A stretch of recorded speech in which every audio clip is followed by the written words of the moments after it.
حسین ستارہ ابو ہریرہ، نبی کا پیارا ابو ہریرہ۔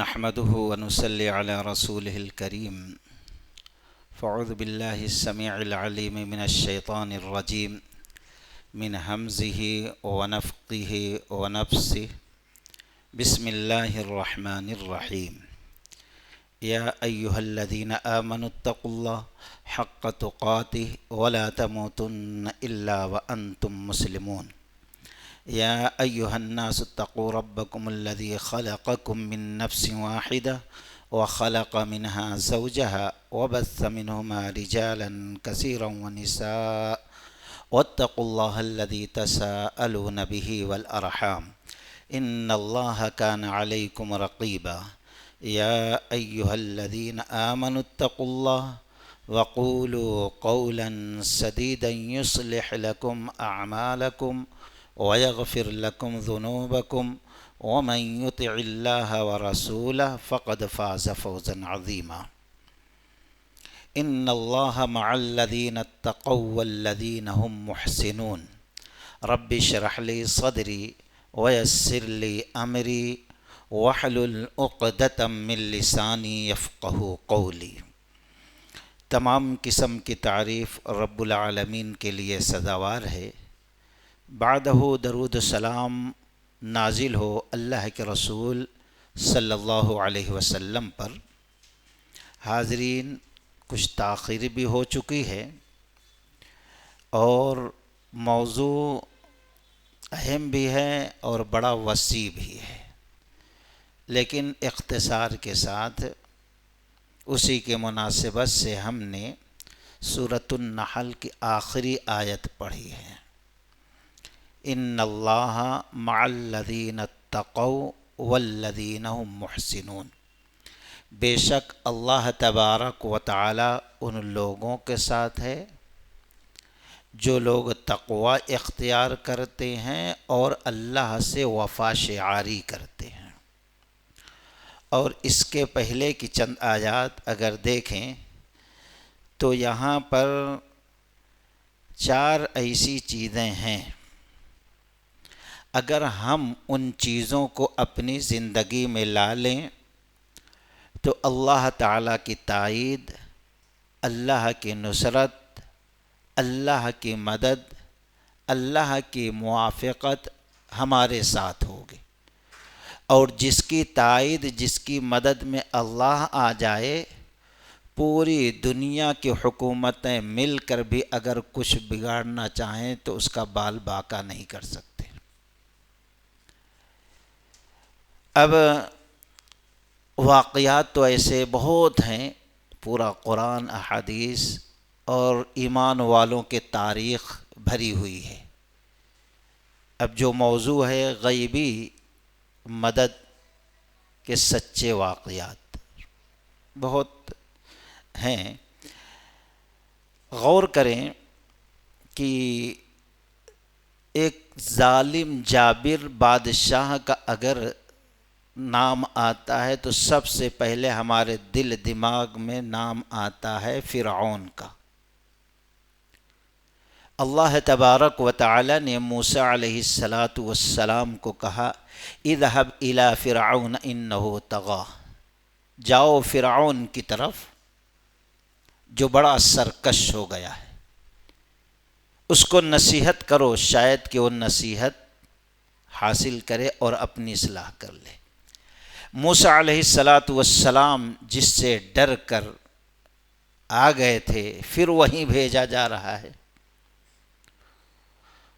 تو کچھ باتیں رکھی، مختصر یہ کہ اللہ تبارک و تعالی نے کہا جاؤ اننی معکما اسمع و ارا، جاؤ رب تمہارے ساتھ ہے۔ اسمع و ارا، وہ دیکھ بھی رہا ہے اور سن بھی رہا ہے، تم اللہ کی نگہبانی میں ہو۔ گئے، کس کس آزمائش سے نہیں گزرے، آخر میں فرعون لاکھوں کا لشکر لے کر جب موسیٰ علیہ السلام ان کے اوپر ایمان لانے والوں کو ختم کرنا چاہتا تھا تو اللہ تعالیٰ نے دریا کے اندر 12 راستے بنا دیے۔ موسیٰ علیہ السلام اور موسیٰ علیہ السلام کے ماننے والے گزر گئے۔ فرعون اپنے لاکھوں کا لشکر لے کے داخل ہوا تو اللہ تعالیٰ نے اسے میں ڈبا دیا۔ تو اسمعوا، اور رب نے کہا جاؤ، تمہارا رب تمہارے ساتھ ہے، تمہارا کوئی کچھ بگاڑ سکتا نہیں ہے۔ اسی طریقے سے نبی علیہ السلام کی پوری زندگی بھری ہوئی ہے۔ جب آپ مکہ چھوڑ کر مدینہ جانے لگے ہجرت، بڑے بڑے سردار بیٹھے تھے آپ کو قتل کرنے کے لیے، سامنے سے گزر گئے، اللہ تعالیٰ نے آنکھوں کو اندھا کر دیا، ان کے گزر گئے، یہاں تک کہ غار میں چھپے۔ دشمن اتنا قریب آیا کہ صدیق اکبر رضی اللہ تعالی عنہ نے کہا کہ اللہ کے نبی صلی اللہ علیہ وسلم، دشمن اتنا قریب ہے کہ اگر اپنے پیر پر نظر ڈالے تو ہمیں دیکھ لے گا۔ نبی علیہ السلام نے تسلی دی، لا تحزن ان اللہ معنا، غم نہ کرو، اللہ ہمارے ساتھ ہے۔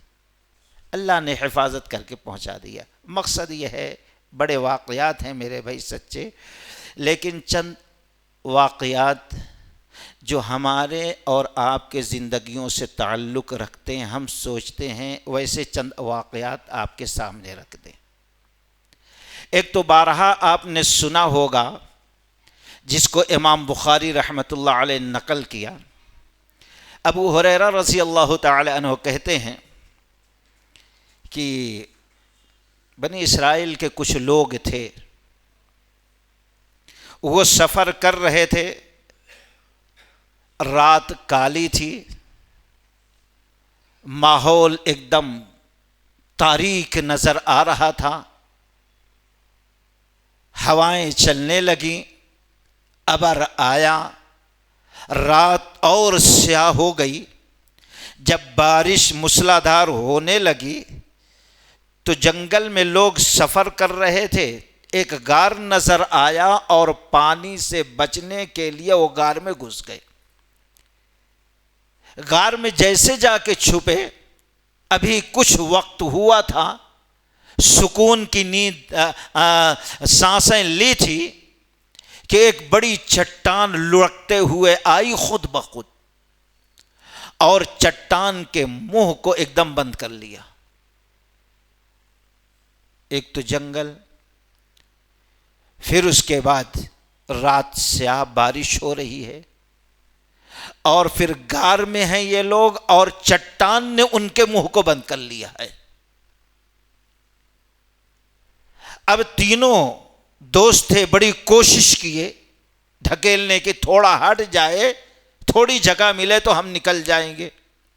لاکھ کوشش کے باوجود اب ہمت ہار گئی کہ اب کچھ ہونے والا نہیں ہے، اب موت ہی ہمارا مقدر ہے۔ اس میں سے ایک نے کہا، دیکھو بھائی، ہم نے کوشش تو بہت کر لی، اب زندگی کی کوئی امید نظر نہیں آتی، بس ایک ہی طریقہ ہے، ہم نے اپنی زندگی میں کوئی ایسا کام کیا ہے جو صرف رب کی رضا کے لیے کیا ہو، تو اس کام کے واسطے سے اللہ سے مانگو۔ اذا سألت فاسأل اللہ وَإِذَا اسْتَعَنْتَ فَاسْتَعِنْ بِاللَّهِ، مانگنا ہے تو رب سے مانگو، نبی نے فرمایا، اور جب مدد طلب کرنا ہے تو ڈائریکٹ اللہ تعالیٰ سے مدد کرو۔ آج ہمارے ان مسلمان بھائیوں کو ایسے آیتوں، احادیث، واقعات کو سامنے رکھ کر اپنے عقیدے کی اصلاح کرنا چاہیے۔ ایاک نعبد و ایاک نستعین، ہم نماز میں یہ اللہ تعالیٰ سے عہد و پیمان کرتے ہیں، اللہ ہم تیری ہی عبادت کرتے اور تجھ سے ہی مدد طلب کرتے۔ رب اور اس کے بندے کے درمیان کوئی ہوتا نہیں ہے۔ لیکن کتنے آج ایسے مسلمانوں کا اتنا پختہ باطل یہ عقیدہ بن گیا ہے کہ یہ اللہ کی شان میں توہین ہے، گستاخی ہے کہ اللہ تعالی ہماری ڈائریکٹ سنے گا ہی نہیں۔ اب سنانا ہے تو قبروں پہ جانا ہے، جس کے بارے میں اللہ نے کہا وَمَا أَنْتَ بِمُسْمِعٍ مَّن فِي الْقُبُورِ، اے نبی صلی اللہ علیہ وسلم آپ بھی قبر والوں کو سنانا چاہیں تو نہیں سنا سکتے۔ اللہ یہ کہتا ہے نبی کو نہیں سنا سکتے۔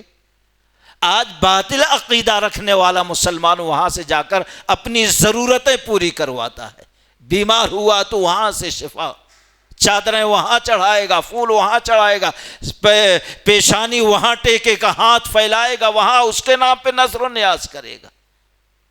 یہ سراسر شرک ہے۔ ایسے لوگوں کے لیے یہ سچا واقعہ بہت بڑے عقیدے کی اصلاح کی دعوت دیتا ہے۔ اس میں سے ایک شخص کہتا ہے ہم نے زندگی میں اگر کوئی اچھا عمل صرف رب کی رضا کے لیے کیا ہے تو اس کا ذکر کر کے اللہ کو واسطہ دے اور پھر اللہ سے فریاد کرے اس مصیبت سے ہم کو بچا لے۔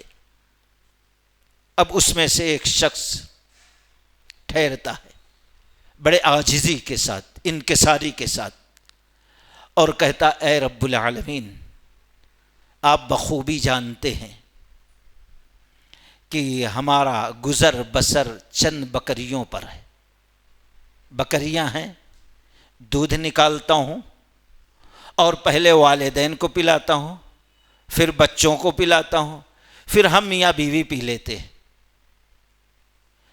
ہمیشہ کا یہ معمول تھا۔ اے رب آپ بہتر جانتے ہیں کہ ایک دن بکریوں کو پتے کے لیے ہمیں بہت دور جانا پڑا، چلتے گئے گھاس چراتے ہوئے، پتے توڑتے ہوئے، اور جب واپس آئے تو رات بہت زیادہ گزر چکی تھی۔ اسی وقت ہم نے بکریوں سے دودھ نکالا اور والدین کے پاس گئے تو وہ سو چکے تھے، بہت زیادہ رات گزر گئی تھی، اور معصوم بچے بھوک سے رو رہے تھے، لیکن میں نے بچوں کو دینا گوارا نہیں کیا کہ جب تک ہمارے ماں باپ نہ پی لیں گے پیٹ بھر کر، اس وقت تک نہ ہم پیئیں گے، نہ بیوی کو پینے دیں گے اور نہ بچوں کو پلائیں گے۔ لیکن سو رہے ہیں، ان کو اٹھانا بھی ان کے بے ادبی ہے، اس لیے اب دودھ کا کٹورا لے کر کھڑے ہوئے انتظار کرنے لگے کب ہمارے بوڑھے ماں باپ خود بخود نیند سے بیدار ہوتے ہیں اور میں ان کو دودھ پلاؤں۔ وقت گزرتا جا رہا ہے، ایک وقت آیا کہ وہ بیدار ہوئے۔ تو اے رب العالمین آپ خوب جانتے ہیں پہلے ہم نے اپنے بوڑھے ماں باپ کو پلایا، پھر معصوم بچوں کو پلایا، پھر ہم میاں بیوی پیے۔ اللہم ان کنت فعلت ذلک ابتغاء وجہک ففرج عنا ما نحن فیہ، اے رب العالمین یہ عمل اگر ہم نے صرف تیری رضا کے لیے کیا ہے، کیونکہ رب نے کہا وَقَضَىٰ رَبُّكَ أَلَّا تَعْبُدُوا إِلَّا إِيَّاهُ وَبِالْوَالِدَيْنِ إِحْسَانًا، والدین کے ساتھ حسن سلوک کرو۔ اپنی عبادت کے ساتھ ساتھ رب نے والدین کے ساتھ حسن سلوک کا حکم دیا۔ اے رب یہ عمل اگر ہم نے تیری رضا کے لیے کیا ہے تو ہمیں اس چٹان سے نجات دے دے۔ یہ دعا ختم کرنا تھا، اچھے عمل کا واسطہ دیا۔ تھوڑی سی چٹان اللہ کے حکم سے ہٹ گئی ہے، لیکن اتنا نہیں ہٹی کہ یہ نکل سکیں، لیکن تھوڑی سی ہٹی، اب ان کو زندگی کی امیدیں نظر آنے لگی۔ دوسرے نے کہا اے رب العالمین آپ اچھی طریقے سے جانتے ہیں کہ ہم ہمیشہ مزدور رکھا کے کام کراتے تھے اور ان کو مزدوری دے دیتے تھے۔ ایک مزدور ایسا تھا ذرا جلد بازی میں تھا، وہ مزدوری چھوڑ کر چلے گیا، میں نے اس کی مزدوری کو اپنے کاروبار میں لگایا اور ڈیولپ کیا کاروبار کو، یہاں تک کہ بہت سارے جانور، اونٹ، بکریاں ہو گئے۔ ایک دن وہ شخص آیا، اے میرے بھائی فلاں مہینے میں فلاں وقت ہم اپنی مزدوری چھوڑ کر گئے تھے، آج ہمیں ضرورت ہے، دے دو۔ اس سیٹھ نے کہا بھئی یہ گائے، یہ بکریاں، یہ جانور سب تیرے ہیں، لے۔ کہا اللہ کے بندے مذاق مت کر، میں تو تھوڑا سا چھوڑ کے دے گیا تھا، اب آپ اتنا دے رہے ہیں، ہمارے ساتھ مسخرہ کر رہے ہیں، مذاق کر رہے ہیں کیا؟ وہ کہہ رہا ہے پورا تمہارا ہے، کوئی مذاق نہیں۔ یہ کہہ رہا ہے بھئی میں تو تھوڑا سا چھوڑا تھا۔ اس نے کہا ہم نے تمہارے چھوڑی ہوئی مزدوری کو اپنے کاروبار میں لگایا اور اتنا اضافہ ہوا، یہ سب تیرا ہے۔ اور آج کا مسلمان، آج کے کمپنی والے، آج ہم کسی سے کتنا بچا لیں، اس کو تپاتے ہیں، دوڑاتے ہیں، پھراتے ہیں، کاروبار میں لگائے رہتے، یہ نہیں سوچتے اس کی مزدوری کو ہم اپنے کاروبار میں لگا کے، جبکہ نبی کا فرمان یہ ہے پسینہ سوکھنے سے پہلے مزدوری دے دو، ہم اس کو تپاتے رہتے ہیں، اپنے کاروبار کو بڑھاتے رہتے ہیں، جبکہ اس کے اندر جو اس کے پیسے اور مزدوری کو نہ دے کر اپنے کاروبار میں لگا رہے ہیں، یہ کسی کا حق مار کے لگا رہے ہیں، اور وہ چیز ہمارے لیے حرام ہو رہی ہے، ناجائز ہو رہی ہے، ہم اس پر غور نہیں کرتے، بڑی عقل مندی سمجھتے ہیں ہم۔ نبی کی مخالفت کتنے بیچارے محتاجوں کو پریشان کرتے ہیں۔ یہاں یہ شخص کہتا اے رب جب مانگا تو میں نے دے دیا، اب وہ خوش ہو کر سوگ لے کے گیا۔ اللہم ان کنت فعلت ذلک ابتغاء وجہک ففرج عنا ما نحن فیہ، اے رب العالمین ہم نے اس مزدور کی مزدوری مکمل طور پر واپس کر دی، صرف تیری رضا مقصود تھی، دل کی حالت کو تو جانتا ہے، اگر یہ عمل ہم نے تیری رضا کے لیے، تیری خوشنودی کے لیے کیا ہے تو آج ہماری جان بچا لے اور اس چٹان کو ہٹا دے۔ یہ دعا مانگنا رہتا ہے اور چٹان ہٹ جاتی ہے، لیکن اتنا نہیں ہٹتی ہے کہ وہ لوگ نکل جائیں، اپنی زندگی بچا لیں، لیکن اب اور امید ان کی جاگتی ہے، یقین ہے رب ہی ہماری مدد کر رہا ہے غیب سے۔ رب نے کہا وَهُوَ مَعَكُمْ أَيْنَمَا كُنْتُمْ، تمہارا رب تمہارے ساتھ ہے جہاں تم بھی رہو۔ اب اس میں سے تیسرا اٹھتا ہے اور کہتا ہے رب العالمین اب اچھی طریقے سے جانتے ہیں، قحط سالی ہوئی، سب پریشان ہوئے، عورت آئی اور مجھ سے کچھ مانگا، میری نیت خراب ہو گئی، میں نے اس کو چند درہم دیے اس عوض میں، اس شرط پر کہ وہ اپنے آپ کو ہمارے حوالے کر دے گی۔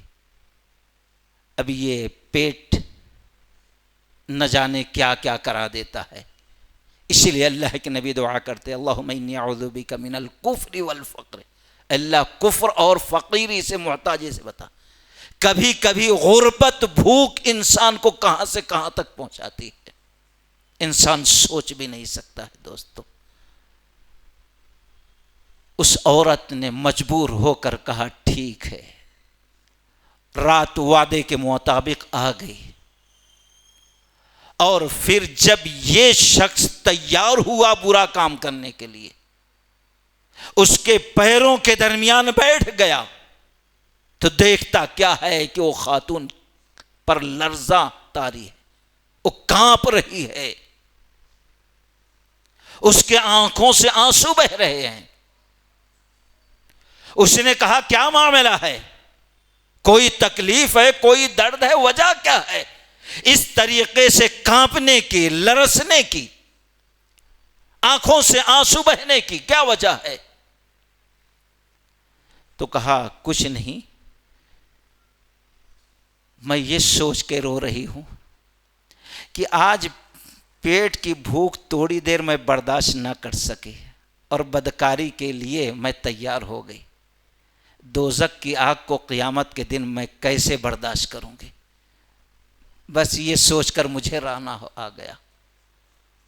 تو وہ شخص ہٹ گیا اور کہتا ہے تھوڑی سے برائی پر تیری یہ کیفیت، یہ حالت ہے، میری تو پوری زندگی بے حیائی، بدکاری، نافرمانی، سرکشی، بغاوت، گناہ میں گزری، میری کیا حالت ہونا چاہیے؟ فوراً وہ شخص توبہ استغفار کرتا ہے اور اس کو کہتا ہے جا اب تو چلے جا، برے کام سے رک جاتا ہے، معاف کر دیتا ہے، جو کچھ دیا تھا صدقہ کر دی۔ یہ واقعہ بیان کرنے کے بعد اسی وقت غار میں کہتا ہے اللہم ان کنت فعلت ذلک ابتغاء وجہک ففرج عنا ما نحن فیہ، اے رب العالمین، برائی سے، بدکاری سے، بے حیائی سے اتنا قریب چلے گیا تھا، اگر اس بدکاری کو، بے حیائی کو چھوڑ دیا اور دیا ہوا جو مال تھا اس کو بھی معاف کر دیا، اگر ان دونوں چیز کو میں نے تیری رضا کے لیے کیا، تیرے خوف سے، تیرے ڈر سے، تیرے خشیت سے، تیرے عذاب کے خوف سے اس گناہ کو، بدکاری کو، بے حیائی کو کرنے سے باز آ گیا ہے، اے اللہ اس مصیبت سے، اس چٹان سے نجات دے۔ یہ دعا کرنا تھا کہ اللہ تبارک و تعالیٰ کے حکم سے وہ چٹان ہٹ گئی، تینوں کی زندگی ہو گئی۔ دوستو، اس واقعہ میں بڑی ہمارے لیے عبرت، نصیحت کی چیز ہے۔ ایک والدین کی خدمت، اطاعت و فرما برداری، ان کے رضا والے کام کرنے سے اللہ کی رضا حاصل ہوتی ہے۔ اللہ تعالیٰ نہ جانے، ہم کو پتہ بھی نہیں چلتا کتنی مصیبتوں سے بچاتے رہتا ہے، غیب سے ہماری مدد کرتا رہتا ہے۔ اس لیے نوجوانوں سے ہم کہیں گے اپنے بوڑھے والدین کا خیال کرو، ان سے دعائیں لو، اللہ کی رضا حاصل کرو، اپنے لیے جنت کا مقام تیار کرو۔ دوسرا، جس شخص نے مزدور کو مزدوری دے دی، اس میں کتنا بڑا سبق ہے۔ آج ہمارے گھر میں نوکرانی رہتی ہے تو کیسے تپا کے تھوڑے تھوڑے پیسے، کسی سے کچھ کام کرا لیے تو کس طریقے سے، جبکہ اللہ تبارک و تعالیٰ کہتا ہے ان اللہ یأمرکم بالعدل والاحسان، احسان کرنے کا حکم دیتا ہے۔ احسان مطلب یہ ہے کسی نوکر کو، کسی مزدور کو رکھے ہو آپ، 100 روپیہ کی بات ہوئی ہے تو 100 دے دو، 100 روپیہ دینا فرض ہے آپ پر، لیکن 10 روپے جو بڑھ کے دیں گے یہ احسان ہوگا دوستو۔ اسی طریقے سے آج ہم بے حیائی، برائی، بدکاری میں پھنسے ہوئے ہیں، فحاشی میں پھنسے ہوئے ہیں، اور ہماری زندگی سے رحمتیں، برکتیں نکلتی جا رہی ہیں، سکون ختم ہوتے جا رہا ہے، اللہ کا عذاب مسلط ہوتے جا رہا ہے۔ تو کس طریقے سے ہم اللہ سے امید کر سکتے ہیں کہ اللہ ہماری مدد کرے گا دوستو؟ تو خیر، اس واقعہ میں بڑی نصیحت ہے۔ اسی طریقے سے اللہ تبارک و تعالیٰ فرماتا ہے یا ایھا الذین آمنوا استعینوا بالصبر والصلاۃ، ایمان والو تم نماز قائم کرو اور اللہ سے مدد مانگو، تو نماز اور صبر کے ذریعے سے۔ آج ہم کہتے ہیں پریشان ہے، کاروبار چل رہا ہے تو بزی ہیں، شریعت کا خیال نہیں، رب کا خیال نہیں، نحوست آ گئی، ملامت آ گئی، نقصان آ گیا تو پھر پریشان ہو جاتے ہیں۔ امام احمد بن حنبل رحمۃ اللہ علیہ مسند احمد کے اندر نقل کرتے ہیں، راوی حافظ الحدیث ابو ہریرہ رضی اللہ تعالیٰ عنہ، ایک صحابی رسول کا روز کا معمول رہتا ہے، جاتے ہیں، محنت مزدوری کرتے ہیں اور راشن لے کے آ جاتے ہیں، روز کمانا ہے، روز کھانا ہے، زندگی بہتر گزر رہی ہے۔ ایک دن کام نہیں ملا، چلے آئے، فاقہ ہے۔ دوسرے دن کام نہیں ملا، کچھ بھی نہیں ہے، فاقہ ہے۔ تیسرے دن میں کام نہیں ملا، اناج کا ایک دانہ گھر میں نہیں ہے دوستو، کچھ بھی نہیں۔ بیوی سے پوچھا، کہا کچھ بھی نہیں، کچھ سمجھ میں نہیں آیا، کام بھی نہیں ملا، کچھ ہے بھی نہیں، کئی دن ہو گئے، پیٹ میں اناج کا دانہ نہیں جا رہا ہے۔ وہ صحابی رسول باہر نکل جاتے ہیں اور پھر یہاں بیوی وضو کرتی ہے، چکی کی 2 پٹ رکھ دیتی ہے۔ پہلے گاؤں میں، آج بھی کہیں کہیں ہوگے شاید کھیڑے گاؤں، نیچے پتھر اوپر پتھر، پھر اس کے بعد اس میں گیہوں ڈال کے پیستے ہیں، یہ طریقہ تھا۔ صحابیہ نے چکی کے دونوں پٹ کو رکھ دیا۔ یقین کیا ہے دوستو، اور مانگنے کا ہنر سیکھو۔ غیب سے کیسی مدد آتی ہے وہ سوچو، رب کو منوایا کیسے جاتا ہے اس پر غور کرو۔ صحابی رسول شوہر ہیں، نہ جانے باہر کہاں جنگل میں چلے گئے، اور خاتون یہاں پر وضو کیا اور چکی کے 2 پٹ رکھ دیا، مصلی بچھایا، نماز پڑھی بڑے اطمینان اور سکون سے، کسی سے گلا نہیں، کسی سے شکوہ نہیں، کسی کو کچھ بتانا نہیں ہے۔ نماز پڑھنے کے بعد آخر میں کچھ سمجھ میں نہیں آیا، اللہم رزقنا، اللہم رزقنا، اللہم رزقنا، اللہ ہمیں رزق عطا کر دے، اللہ ہمارے کھانے کا انتظام کر دے، اللہم رزقنا۔ دعا ابھی ختم نہیں ہوئی، ہاتھ نیچے نہیں گرے، چکی چل رہی ہے اور آٹا گر رہا ہے۔ چکی خود بخود، حدیث صحیح ہے مسند احمد کی، چکی خود بخود چل رہی ہے اور آٹا گر رہا ہے۔ صحابیہ دعا سے فارغ ہوئی، گئی دیکھ رہی ہیں تھوڑی دیر، اور پھر وہ آٹا جلدی جلدی جمع کر کے رکھ رہی ہیں، جمع کر کے رکھ رہی ہیں، چکی چل رہی، آٹا گر رہا، بہت سارا آٹا ہو گیا۔ صحابی رسول جو جنگل میں گئے تھے، گویا کسی سے شکایت کرنے نہیں، کسی سے مانگنے نہیں گئے تھے، بلکہ وہ بھی جنگل میں جا کر رب سے دعا مانگنے گئے تھے، گڑ گڑا کر۔ اس بھوک کا کسی کو علم نہ ہو، جو رزق دینے والا رب ہے، مالک ہے، اسی کو علم ہو کہ میرے دل کی کیفیت کیا ہے، میرے گھر کی حالت کیا ہے۔ پوچھا گھر میں داخل ہوتے ہی، رب نے کچھ دیا کہ نہیں دیا، گویا رب سے ہی مانگنے گئے تھے، سوچا جب رب سے مانگیں گے تو رب ضرور دے گا۔ یا ایھا الذین آمنوا استعینوا بالصبر والصلاۃ، ایمان والو صبر کے ذریعے، 3 دن صبر کیا تھا، نماز کے ذریعے رب سے مانگو، رب العالمین دے گا۔ ہمیں تو مانگنا ہی نہیں آتا، رب کی ذات سے امید ہی نہیں ہے، اس لیے دنیا بھر کے گھپلے، حلال حرام کی تمیز ختم، سب ایمان غارت، ایمان کی روحانیت ختم، بچوں کو حرام کھلاتے، آخرت کی فکر بھول جاتے ہیں۔ صحابی رسول گھر میں ابھی داخل نہیں ہوئے، محترمہ سے پوچھتے ہیں رب نے کچھ دیا کہ نہیں دیا؟ صحابیہ نے کہا شوہر محترم دیا نہیں بلکہ دیتے ہی چلے جا رہا ہے۔ آئے دیکھے چکی چل رہی ہے، آٹا گر رہا ہے، بیوی محترمہ جمع کر رہی ہیں، لیکن انسان بڑا جلد باز پیدا ہوا ہے۔ وَأَن لَّيْسَ لِلْإِنسَانِ إِلَّا مَا سَعَىٰ۔ بہت دیر دیکھتے رہے، پھر اب اس کی تحقیق کرنے لگے، آخر یہ آٹا آ کہاں سے رہا ہے۔ اب چکی اٹھائی، آٹا کا گرنا بند ہو گیا، پریشان۔ پھر چکی رکھی پٹ اور سوچا چلائیں آٹا گرے گا، تو اب نہیں گر رہا ہے۔ خیر آٹا بہت کچھ ہو گیا تھا، نکلے اللہ کے رسول صلی اللہ علیہ وسلم کے پاس گئے اور پورا واقعہ سنایا۔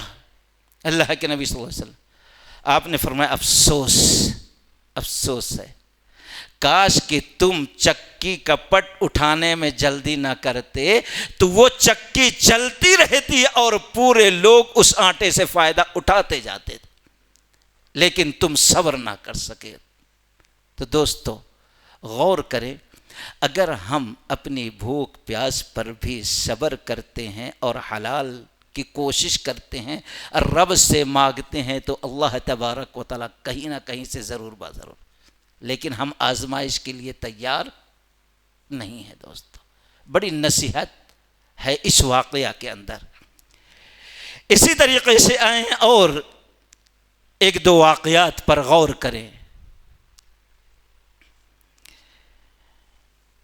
حضرت ابو ہریرہ رضی اللہ تعالیٰ عنہ، بخاری کی روایت ہے دوستو، ہمارے نوجوان غور کریں، بڑا نصیحت آمیز ہے۔ اللہ کے نبی صلی اللہ علیہ وسلم نے فرمایا، معصوم جو بچے ہوتے ہیں، دودھ پینے کے جو بچے ہوتے ہیں، دودھ کے علاوہ ان کی کوئی غذا نہیں ہوتی، 3 بچے اس حالت میں بات کیے۔ ایک ہی حدیث میں 3 بچوں کا تذکرہ کیا، اس کے علاوہ اور بچے بات کیے ہیں، خیر کیوں بات کیے، وجہ کیا ہے، غور کریں۔ اللہ کے نبی صلی اللہ علیہ وسلم نے فرمایا، بنی اسرائیل کا ایک شخص تھا، واقعہ سنے ہوں گے، لیکن سبق کیا ہے، درس کیا ہے، پیغام کیا ہے، اس کے اندر وہ غور کرنا ہے۔ بڑا نیک آدمی تھا، بڑا صالح عبادت گزار آدمی تھا، جس کا نام جریج نبی علیہ السلام نے ذکر کیا۔ بستی سے ہٹ کر تھوڑی دور پر اس نے ایک جھوپڑا بنا رکھا تھا، جس میں جا کر اللہ تعالیٰ کی عبادت کرتا تھا۔ بنی اسرائیل حاسد تو گزرے، شرارتی، بدماش، آج بھی بہت سے لوگ ہیں، چور ہر آدمی کو چاہتا ہے کہ اس کو بھی چوری سکھا دوں، یہ بھی ذلیل ہو جائے، یہ بھی چوری کرے، رہتا ہے۔ یہ نہیں کہ یہ نیک ہے تو ہم بھی نیک بن جائیں گے۔ وہاں یہ بنی اسرائیل کی یہ حالت تھی، حسد تھا ان سے، بدنام کرنے کی، ذلیل کرنے کی کوششیں چل رہی تھی، پلاننگ چل رہی تھی۔ خیر ایک دن یہ نماز میں مصروف تھے، بوڑھی ماں بڑی چاہت کے ساتھ، محبت کے ساتھ گئی اپنے لاڈلے بیٹے سے ملاقات کرنے۔ دروازے پہ دستک دی، بیٹا جریج، بیٹا جریج۔ نماز میں سوچ رہے ہیں، اب تو میں رب کے لیے ہاتھ باندھ لیا ہوں، نماز میں ہوں، نماز میں بات کرنا جائز نہیں ہے، پہلے نماز پوری کر لوں گا، پھر اس کے بعد امی سے مل لیتا ہوں۔ نماز لمبی ہوتی گئی، ماں تھوڑی دیر انتظار کر کے چلی گئی۔ اتفاق سے دوسرے دن بھی اسی طریقے سے آئی، اور یہ نماز میں تھے، اور آواز دی بوڑھی ماں نے، جریج جریج جریج، کچھ بھی آواز نہیں، نماز میں ہے۔ چلی گئی بوڑھی ماں۔ تیسرے دن آتی ہے ماں، جریج جریج، نہیں۔ تو ماں نے یہ گمان کیا شاید میرا بیٹا جو عبادت کر رہا اس کو اتنا گھمنڈ ہو گیا کہ اب اپنی ماں کی بھی پرواہ نہیں ہے، اپنے بوڑھی ماں سے بھی ملنا نہیں چاہتا ہے۔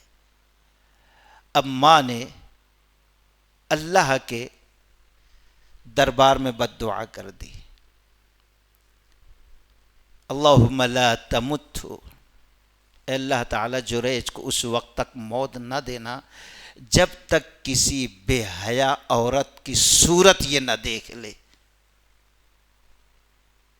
ماں کے دل سے یہ بد دعا نکلی ہے، اس لیے نبی رحمت صلی اللہ علیہ وسلم نے فرمایا کبھی بھی اپنی اولاد کو غصے میں بد دعا نہ دو۔ دعا کی قبولیت کا وقت رہتا ہے، کہیں اللہ قبول نہ کر لے، کتنے بھی غصے میں آ جائیں، کبھی بد دعائیں نہیں دینا چاہیے۔ ہم کو کیا پتہ کب بد دعا کا وقت قبولیت کا ہو اور پھر اللہ قبول کر لے، ہم پریشان ہو جائیں، اور پریشان ہوتے بھی ہیں۔ مٹی پڑو، یہ ہو جاؤ، وہ ہو جاؤ، تھوڑی سی بات پہ کچھ پریشانی آ گئی تو ملامت ہو گیا، ایسا ویسا، دنیا بھر کے پریشانی جھیل لیتے، یہاں دوا وہاں دوا، یہ ہو دنیا بھر کے۔ ابھی کچھ دن گزرا تھا، ایک خاتون آئی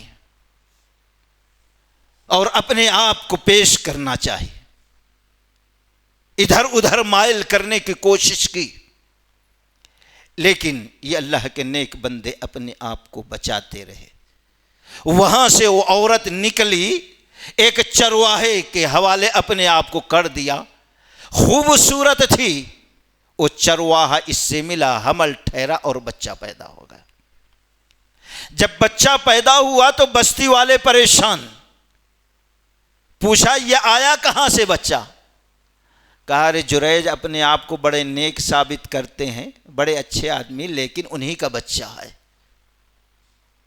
اب لوگ غصے میں آئے، جریج کے جو جھوپڑا تھا عبادت کرنے کا اس کو توڑ پھوڑ دیا، مارنا شروع کیا،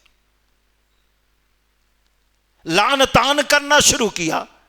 نیک بننے کا ڈھونگ کرتے ہو اور اس طریقے سے کام کرتے ہو، بڑے بدترین آدمی ہو۔ مار کھاتے ہوئے کہا آخر وجہ کیا ہے، تم کیوں مجھے مار رہے ہو؟ کہا بھی پوچھ رہے ہو کیوں مار رہے ہو، یہ بچہ کس کا ہے؟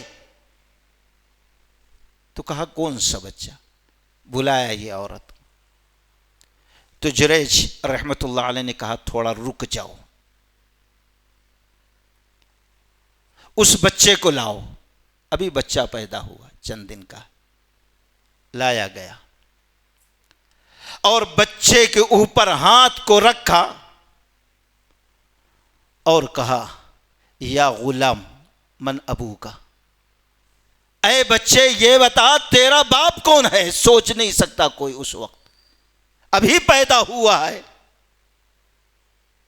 ہم آپ سوچ نہیں سکتے کہ وہ بچہ بات کرے گا، لیکن رب اپنے بندوں کی کس طریقے سے مدد کرتا ہے یہ انسان کے عقل میں بھی نہیں آ سکتا ہے۔ کہا اے بچے تیرا باپ کون ہے؟ تو اس نے کہا فلاں چرواہا ہے، وہ ہے میرا باپ۔ اللہ نے بات کرنے کی اسی وقت گویائی دی۔ یہ معجزہ دیکھا بنی اسرائیل کے لوگوں نے کہ یہ بچہ جو ابھی چند دن کا ہے یہ بات کر رہا ہے، اور جریج کے بارے میں جو ہم الزام لگا رہے ہیں یہ کہہ رہا ہے ان کا نہیں بلکہ فلاں چرواہا میرا باپ ہے۔ بڑے نادم شرمندہ ہوئے اور فوراً کہا ہم معافی چاہتے ہیں، ہمیں اجازت دو، ہم آپ کے عبادت خانے کو سونے سے بنا دیں گے۔ کہا نہیں، یہ سونے سے بنانے کی ضرورت نہیں ہے، جیسے تھا اسی طریقے سے بنا دو۔ اس واقعہ پہ غور کرو، یہ مصیبت آئی کیوں؟ پہلے لا علمی ہے دوستو، کبھی کبھی لا علمی کی وجہ سے بڑی بڑی مصیبتیں آ جاتی ہیں۔ آج ہمارے بہت سے بھائی ہیں مسلک پرستی میں ایسے ڈوبے ہوئے ہیں، اگر ایک ہی مجلس میں 3 طلاق بول دیے تو اب ان کے مفتی صاحب تو کہہ دیا حلالہ کرانا۔ اس سے بڑی ذلت کیا ہو سکتی ہے دوستو؟ اس سے بڑی مصیبت کیا ہو سکتی ہے؟ اس سے بڑی لعنت کیا ہو سکتی ہے؟ خود ملعون بن رہا ہے، عورت کو ملعون بنا رہا، فحاشی بہائی اپنے مسلک کی وجہ سے وہ کر رہا ہے، بغیرت بحمیت انسان ہو جاتا، اور جیسے مفتی صاحب کہہ دیے پھر ویسے حلالہ کرواتا اور چند دن کے بعد پھر اپنی بیوی بناتا۔ اتنی بڑی مصیبت، اتنی بڑی بے حیائی، اتنی بڑی بے غیرتی کیوں؟ لا علمی کی وجہ سے۔ قرآن و حدیث کا علم نہیں ہے، لوگوں نے جیسا کہا ویسا کر لیا۔ یہاں پر لا علمی کی وجہ سے، علم نہ ہونے کے، بزرگ تھے، نیک تھے، عبادت گزار تھے، ان کے نیک ہونے میں کوئی شک نہیں، لیکن علم نہیں تھا ان کے پاس اس مسئلے کا۔ کم سے کم جب نماز پڑھ رہے تھے تو ماں نے آئے کھٹکا کچھ تو کر دینا تھا، سامنے اگر تھا تو آگے بڑھ کے چند قدم دروازہ کھول دیتے یا تو پیچھے وہ کھول جاتے۔ یہ نہیں کہہ سکتے دوسرے دن تو چلے جانا تھا، والدہ سے مل لینا تھا، کل آپ آئے تھے۔ اتنی بڑی مصیبت صرف علم نہ ہونے کی وجہ سے۔ آج بھی ہمارے کتنے مسلمان علم نہ ہونے کی وجہ سے بڑی بڑی مشکلات کا سامنا کرنا پڑتا ہے، ایک چیز۔ اور دوسرے والدین جو جہالت کی وجہ سے اپنی اولاد کو بلا وجہ اس طریقے سے لعن طعن کر دیتے، ان کی مشکلات کا بھی سامنا کرنا پڑتا ہے، لیکن ہم یہ نہیں سوچتے کب کیا بد دعا دیے تھے۔ اور تیسری چیز یہ ہے کہ جب کوئی نیک رہتا ہے، کسی نیک اور صالح انسان پر کبھی کوئی عزت پر داغ لگاتا ہے تو اللہ اس کی کیسی مدد کرتا ہم سوچ نہیں سکتے۔ بدکاری کا، بے حیائی کا الزام لگایا، لیکن اللہ تعالی نے آسمان سے اس کی برات کا اعلان کر دیا۔ جو عزت ختم ہوئی تھی، اب جب عزت لوٹا رہا ہے تو کتنے شان و شوکت کے ساتھ لوٹا رہا ہے کہ پوری بستی ان کی عزت کرنے پر مجبور ہو گئی۔ جو کبھی لکڑی کا، مٹی کا حجرہ بنانے کے لیے نہ کہا ہوگا، آج سونے کا بنانے کے لیے تیار۔ اللہ نے مدد بھی کی، اور یہ نیک ہیں، اس کو بھی ظاہر کیا، اور پھر ان کی بزرگی، ان کی عزت، ان کی صالحت، ان کی پاک دامنی کو پوری بستی میں، بستی والوں سے اللہ نے منوا لیا۔ اس سے بہتر کیا مدد ہو سکتی ہے دوستو؟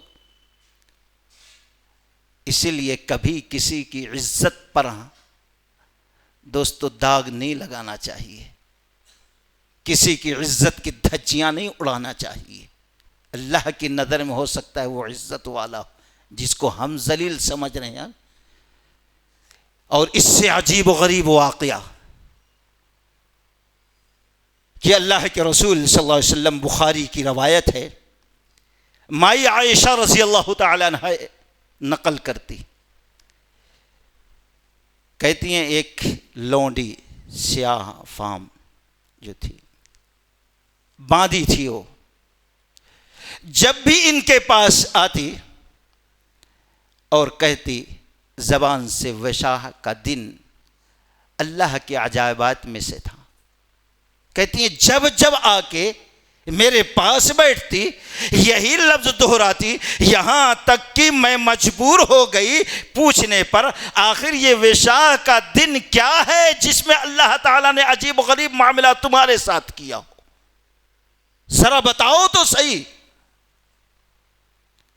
تو واقعہ پورا سناتی ہے تو وہ سیاہ فام ملک کی تھی، کالے کلوٹی تھی، غریب محتاج تھی، لونڈی تھی۔ وہ ایک بار اپنے گھر سے نکلتی ہے اور پھر سردار یا سمجھ لو بادشاہ کے گھر سے ایک بچی بھی نکلتی، اس کے ہاتھ میں چمڑے کا سرخ ایک کپڑا تھا یا ایک پٹی تھی یا ایک چادر خوبصورت چمڑے کی تھی۔ گر گئی تو ایک چیل نے، ایک پرندے نے آ کر گوشت کا ٹکڑا سمجھا، اس کو اٹھا لیا، لے کے اڑ گئی، اور لوگ سمجھے یہ لونڈی بھی، باندھی بھی، یہ محتاج غریب بھی نکلی تھی، ہو سکتا ہے اس چادر کو، اس کپڑے کو اس نے چرا لیا ہے۔ آ کے اس کو مارنا شروع کیے، گالیاں دینا شروع کر دیے، اور کہا کہاں چھپائے، اتنا مارے، اتنا ذلیل کیے، یہاں تک کہ اس کی شرمگاہ کے اندر بھی تلاشی لیے۔ کتنی بڑی ذلت ہے، لیکن اللہ تبارک و تعالی سب سے بڑا حیا والا ہے دوستو، اور کوئی پاک دامن پر کیچڑ اچھالے، اس لیے نبی علیہ السلام نے فرمایا اجتنبوا السبع الموبقات، 7 ہلاک کرنے والے گناہوں سے اپنے آپ کو بچاؤ۔ اس میں ایک گناہ یہ ہے، ایک نیک صالح عورت ہے مومنہ، اب اس کے اوپر کوئی بے حیائی کا، بدکاری کا الزام لگاتا ہے تو یہ وہ گناہ ہے جو دوسری نیکیوں کو بھی تباہ و برباد کر دیتا ہے۔ اس لیے اللہ کے نبی صلی اللہ علیہ وسلم نے فرمایا کسی پاک دامن صالحہ عورت پر الزام لگانے سے 100 سال کی نیکیاں بھی اللہ برباد کر دیتا۔ ایک مومنہ عورت کی عزت کا مقام ذرا سوچو دوستو، یہاں ایک محتاج ہے، لونڈی ہے، تلاشی لی جا رہی ہے۔ اگر آج مسلمان عورتیں اپنی عزت بچانے لگے تو اللہ ان کی عزتوں کو بچائے گا، لیکن آج اس طریقے سے نفس کی خواہش کے پیچھے پڑے ہوئی ہے. آئے دن پیپروں میں نہ جانے کیسے کیسے شکل میں مسلمان مرد عورتیں پکڑے جاتے ہیں. کتنی بے حیا عورت اپنے والدین کے منہ پر کالک پوتتی ہے ذلت و رسوائی کا اور ایمان کا سودا کرتی ہے، غیروں کے ساتھ بھاگ جا رہی ہے. اتنی بے حیا، اتنی بے شرم بنے.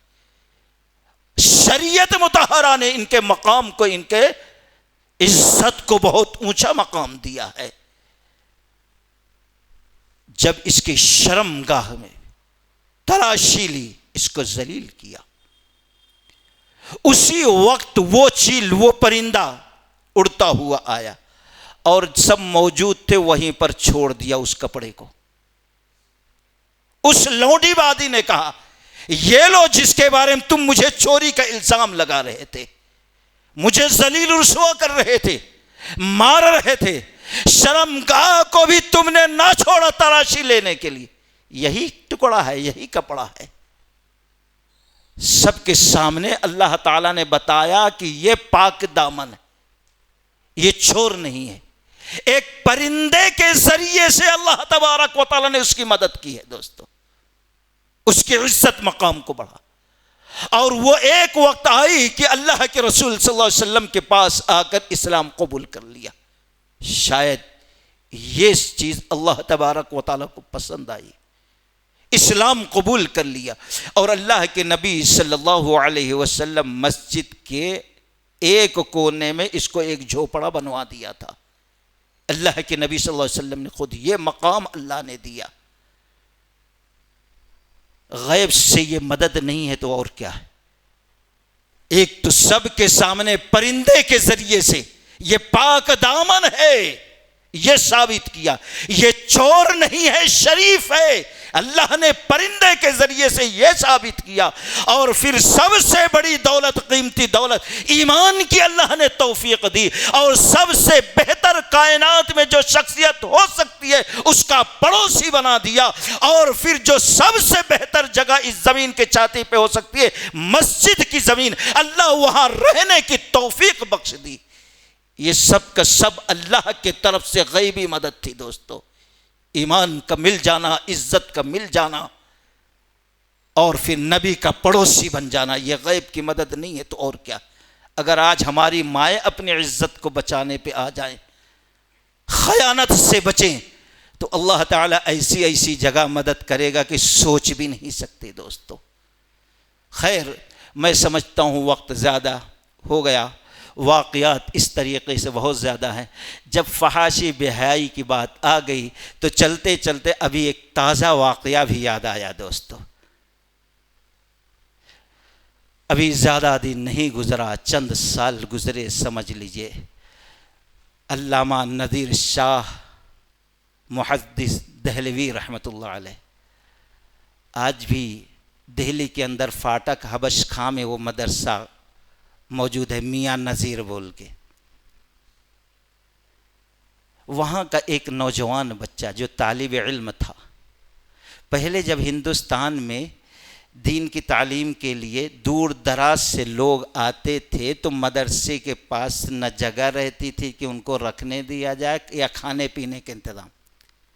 تو ایسے وقت میں جو مسلمان نیک صالح تھے وہ ذمہ داری لے لیتے تھے.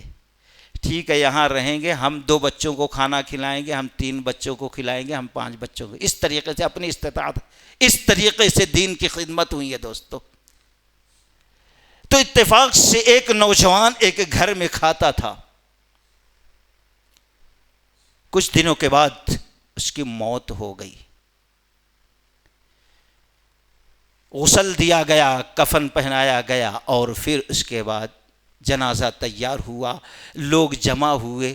ارے طالب علم تھا، قرآن و حدیث سیکھنے والا تھا، میاں نذیر رحمۃ اللہ علیہ کی نیک نامی تھی. تقریباً لوگ آ گئے ہزاروں کی تعداد میں. ابھی جنازہ اٹھایا نہیں گیا،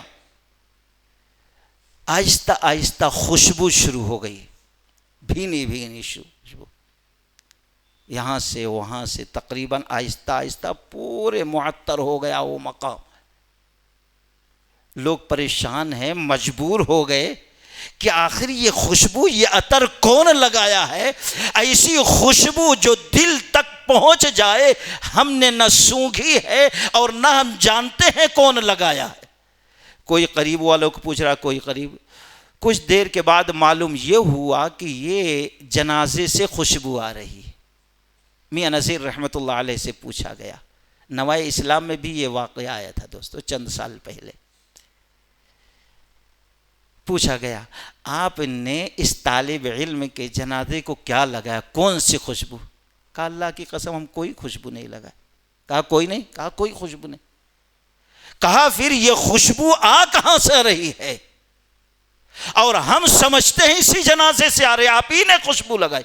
کہا ہم نے کوئی خوشبو نہیں لگائی۔ جب لوگوں نے بہت زور دیا کہا نہیں لگائے، تو کہا نہیں، ایک واقعہ یاد آتا ہے۔ کہا کیا واقعہ ہے؟ کہا ہو سکتا ہے اسی وجہ سے یہ خوشبو آتی۔ کہا ذرا بتاؤ تو۔ کہا فلاں گھر میں یہ شخص کھانا کھاتا تھا، اتفاق سے پورے گھر والوں کی دعوت تھی۔ اس گھر میں ایک نوجوان بچی تھی، نوجوانوں غور کرو تھوڑا، نوجوان بچی تھی، اس کی نیت اس کے اوپر خراب تھی۔ سارے گھر والے تیار ہو گئے، بچی کو کہا چلو، تو بچی نے کہا سر میں بہت زیادہ درد ہو رہا ہے، میں چل نہیں سکتی۔ لوگ چلے گئے۔ یہ شام میں نوجوان کھانا کھانے گیا تو بچی نے کھلانے کے بعد اس کو آفر دیا، ورغلایا کہ چلو دونوں بدکاری کریں گے، اپنی خواہشات کو پوری کریں۔